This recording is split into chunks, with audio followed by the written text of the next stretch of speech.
"This table's for actual family," my sister snorted, pointing me to a wobbling chair by the trash can.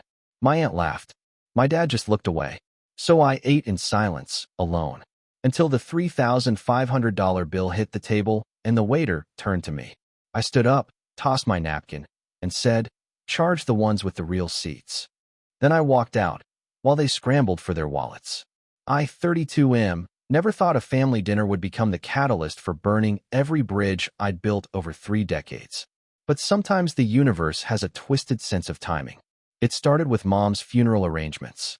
After she passed last month, Dad insisted on having a celebration of life, dinner at Romano's, this upscale Italian place downtown where Mom always wanted to eat but never could afford.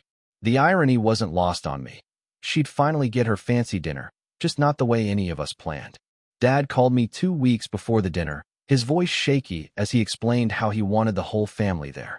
My sister would be flying in from California with her husband and kids. My aunt, Mom's older sister, was driving up from Phoenix. Even my cousins were coming. It would be the first time we'd all been together since Mom's diagnosis 3 years ago. What Dad didn't mention was that I'd been paying for Mom's cancer treatments. Not all of it, but a significant chunk that insurance wouldn't cover. Experimental therapies, private specialists, the works. I'd liquidated my savings, taken loans against my 401k, even sold my car and started taking the bus to work. Nobody in the family knew the extent of it because Mom made me promise to keep it quiet. She didn't want anyone feeling guilty or obligated. The night before the dinner, I got a call from my sister. She was excited, talking about how Dad had reserved the private dining room and how it was going to be so special. Then she mentioned something that made my stomach drop. She said Dad had been bragging about how he'd planned everything, how he was paying for the whole dinner as a tribute to Mom. The way she said it made it clear that Dad was taking credit for the idea and the expense. I didn't sleep that night. The next evening, I showed up at Romano's in my only decent suit, the same one I'd worn to Mom's funeral. The hostess led me to the private dining room where my family was already gathered. Dad was holding court at the head of the table, my sister and her family clustered around him. My aunt sat across from them with my 2 cousins. Everyone was dressed to the nines, laughing and sharing memories. Then I saw where they'd put my place setting. While everyone else sat in the plush burgundy chairs around the mahogany table, there was a wobbly metal folding chair positioned near the corner by a large potted plant and the service station where the waiters dumped dirty dishes. The cheap chair looked like it belonged at a garage sale, not in a 5-star restaurant. My sister noticed me staring and didn't even try to hide her smirk. She pointed at the makeshift seat and made her comment about the table being for actual family. My aunt burst into laughter, the sound sharp and cruel in the elegant dining room. I looked at Dad, waiting for him to say something, to intervene, to show even a shred of the man who'd raised me. Instead, he studied his wine glass like it held the secrets of the universe. The message was crystal clear. They'd literally put me in the corner like a misbehaving child. I took my seat without a word, the metal legs scraping against the marble floor. The chair rocked every time I moved, threatening to dump me onto the ground. From where I sat, I could barely see everyone else's faces, and they had to crane their necks to include me in conversation, which they didn't bother doing. For the next 2 hours, I listened to them talk about Mom like I hadn't been there for every doctor's appointment, every chemo session, every midnight rush to the ER when her fever spiked. My sister shared stories about video calls she'd had with Mom, maybe 5 total over 3 years. My aunt reminisced about Christmas cards they'd exchanged. My cousins talked about that one time they'd visited 2 summers ago. Not one person mentioned how I'd moved back in with Mom and Dad to help with her care. Not one person acknowledged that I'd been Mom's primary caregiver while Dad played golf and my sister lived her life across the country. They painted this picture of a loving, supportive family that had rallied around Mom, conveniently editing out the person who'd actually done the rallying. The food arrived in waves. Appetizers, salads, multiple pasta courses, premium steaks, lobster tails. Wine flowed freely, bottles that cost more than my weekly grocery budget. I ate mechanically, tasting nothing, watching my family celebrate a woman they'd barely made time for while she was dying. My sister regaled everyone with stories about her new house, her husband's promotion, her kids' achievements. My aunt talked about her retirement cruise. Dad shared updates about his golf league and his new girlfriend. Yes, girlfriend, barely 3 months after burying his wife of 35 years. Everyone nodded and smiled and congratulated each other on their wonderful lives. Meanwhile, I calculated numbers in my head. The wine alone was running close to $1,000. The food had to be another $2,000 minimum. I watched Dad order another bottle of the expensive Bordeaux and felt sick. When the dessert course arrived, some elaborate tiramisu tower that cost more than most people's car payments, my sister stood up to make a toast. She raised her glass and talked about Mom's legacy, about family bonds that couldn't be broken, about how we'd always be there for each other. The hypocrisy was so thick I could barely breathe. As she spoke, I pulled out my phone and did something I'd been putting off for weeks. I opened my banking app and looked at the balance in my checking account, $247.83. My savings was empty. My credit cards were maxed out. The second mortgage I'd taken on my condo to pay for Mom's treatments would eat up most of my income for the next 15 years. That's when the waiter appeared with the check. I watched him approach Dad first, probably assuming the older gentleman at the head of the table was the host. But Dad just waved him away with a casual gesture toward me. The waiter looked confused, glanced around the table, then walked over to my corner by the trash station. He set the leather folder down next to my wobbling chair. I opened it with steady hands, though my heart was hammering against my ribs. The total was $3,547.82, not including tip. For a moment, the room went quiet except for the soft jazz playing through hidden speakers. Everyone was watching me, waiting to see what I'd do. My sister had this expectant look on her face, like she was waiting for the entertainment to begin. My aunt whispered something to my cousin, and they both chuckled. I stood up slowly, my chair scraping against the floor one last time. I picked up my cloth napkin from the corner table and folded it neatly. Then I told the waiter to charge the people with the real seats. The silence that followed was deafening. I walked toward the door, my footsteps echoing on the marble floor. Behind me, chaos erupted. Dad's voice, sharp with panic, calling my name. My sister's indignant protests. My aunt demanding to know what was happening. Chairs scraping as they scrambled to figure out who had enough credit available to cover a nearly $4,000 dinner bill. I didn't turn around. I walked through Romano's main dining room, past couples sharing intimate dinners and families celebrating birthdays, past the hostess station and out into the cool evening air. My phone started ringing before I reached the bus stop. Dad first, then my sister, then numbers I didn't recognize, probably my aunt and cousins trying to reach me. I turned off my phone and sat on the bench to wait for the number 47 bus that would take me back to my studio apartment. Update 1. The fallout was immediate and brutal. By the time I got home, my email inbox was flooded with messages from family members. My sister sent a particularly venomous one calling me selfish and vindictive, claiming I'd ruined Mom's memorial dinner out of spite. She accused me of planning the whole thing, of deliberately embarrassing the family in public. My aunt's message was more direct. She called me ungrateful and said Mom would be ashamed of my behavior. She claimed they'd put me at a separate table because they thought I might be more comfortable away from the crowd, considering how antisocial I'd become since Mom's death. The lies were almost impressive in their creativity. Dad's message was the worst. He wrote about disappointment and family obligations, about how Mom had raised me better than this. He said he'd had to put the dinner on 3 different credit cards and would probably be paying it off for months. The guilt trip was masterfully crafted. He knew exactly which buttons to push. What none of them mentioned was why they thought I should pay for their expensive night out.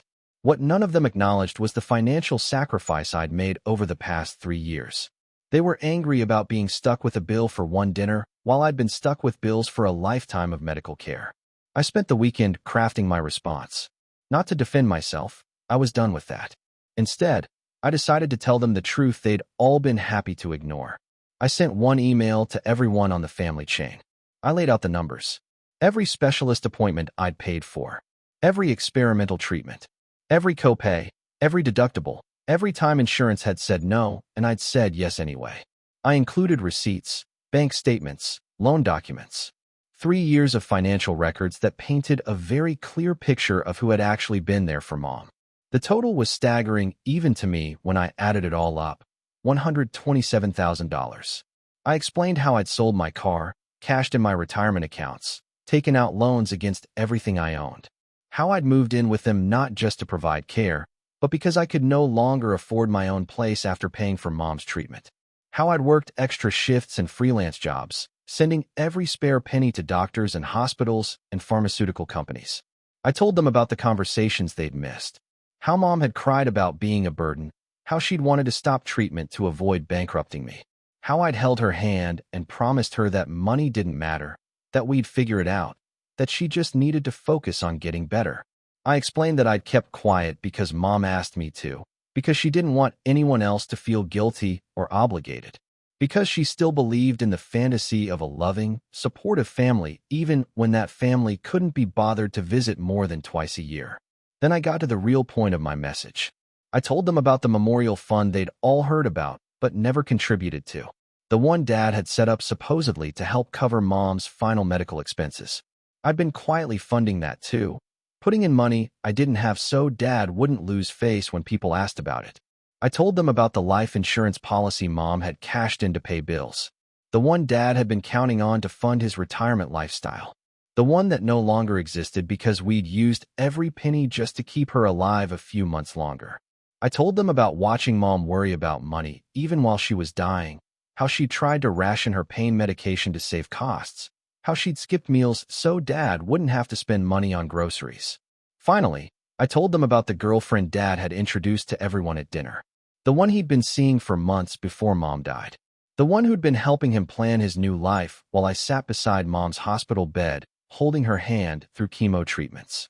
I ended the email with a simple statement. I was done being their family ATM, done being the responsible one while they played happy family. Done pretending that blood relation meant anything when it was only flowing one direction. I hit send and waited. Update 2. The responses came in waves over the next week, each one more desperate than the last. My sister called first, her voice tight with barely controlled panic. She'd clearly done the math on what I'd spent and realized the implications. She wanted to know if I expected them to pay me back, if I was planning to sue Dad for the insurance money, if I was going to cause problems with mom's estate settlement. I told her I didn't want their money. I just wanted them to understand why I'd walked out of that restaurant and why I wouldn't be walking back into their lives. Dad showed up at my apartment 2 days later. He looked older than I'd ever seen him, gray-faced and shaking. He stood in my doorway making excuses, trying to explain away 3 years of neglect and 32 years of taking me for granted. He claimed he hadn't known about the medical expenses, even though I'd had countless conversations with him about insurance denials and treatment costs. He begged me to come to Sunday dinner, to work things out as a family.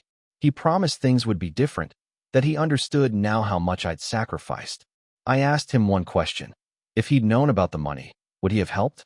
The long pause before his answer told me everything I needed to know. My aunt tried a different approach. She sent a card with a religious message about forgiveness and family bonds. Inside, she'd written a long note about how mom wouldn't want us fighting, how family was all we had left, how I was being selfish by holding grudges. She conveniently didn't mention the seating arrangement at dinner or her laughter when my sister had humiliated me.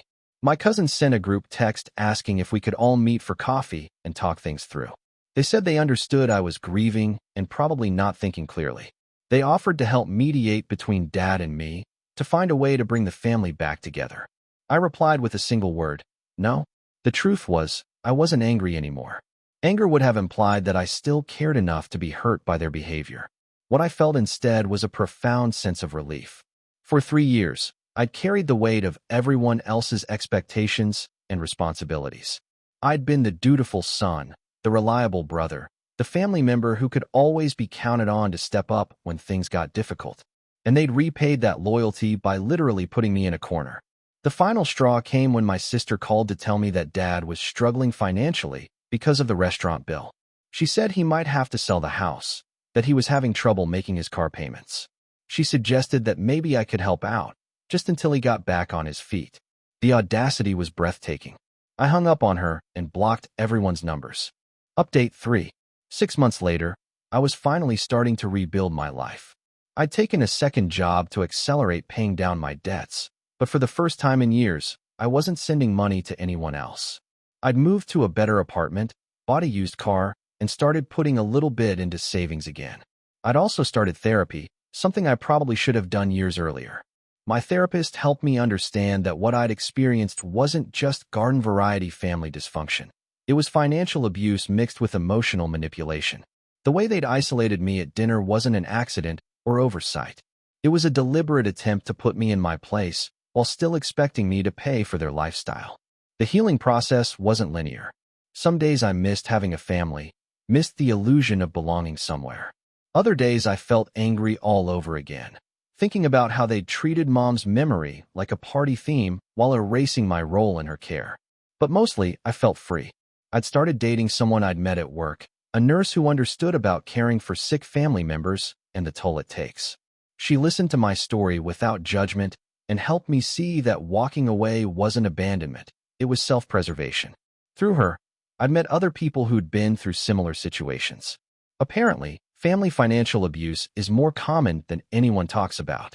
There's even a support group for people who'd been designated as the family ATM, expected to fund everyone else's choices while being treated as less than equal. My father tried one more time to reconnect. He sent a letter through my employer, somehow tracking down where I worked. In it, he claimed he'd ended things with his girlfriend and was ready to focus on being a better father. He said he'd talked to my sister about the way they'd treated me and that everyone was sorry. He also mentioned that he was having trouble with the mortgage and wondered if I might consider a short-term loan. I threw the letter away without finishing it. The restaurant bill, I later learned through mutual acquaintances, had been a disaster for all of them. Dad had maxed out multiple credit cards and was now dealing with the interest charges. My sister had to cancel a planned vacation to help cover her portion. My aunt was apparently still making minimum payments 6 months later. They'd gotten exactly what they'd ordered. A year after that dinner, I realized I'd stopped thinking about them entirely for days at a time. The family that had once defined my entire existence had become strangers whose choices no longer affected my life. I had new friends, new relationships, new priorities that didn't revolve around other people's emergencies and expectations. I never did find out if Dad had to sell the house, or whether my sister learned to manage her own expenses, or if my aunt ever understood the difference between family and transaction. I'd realized that their problems were no longer mine to solve, their approval was no longer mine to seek, and their opinion of my choices was no longer relevant to my happiness. The best revenge, it turned out, wasn't making them pay for dinner. It was making them pay for their own lives while I finally started living mine. Sometimes I think about Mom and wonder what she'd think about how everything turned out.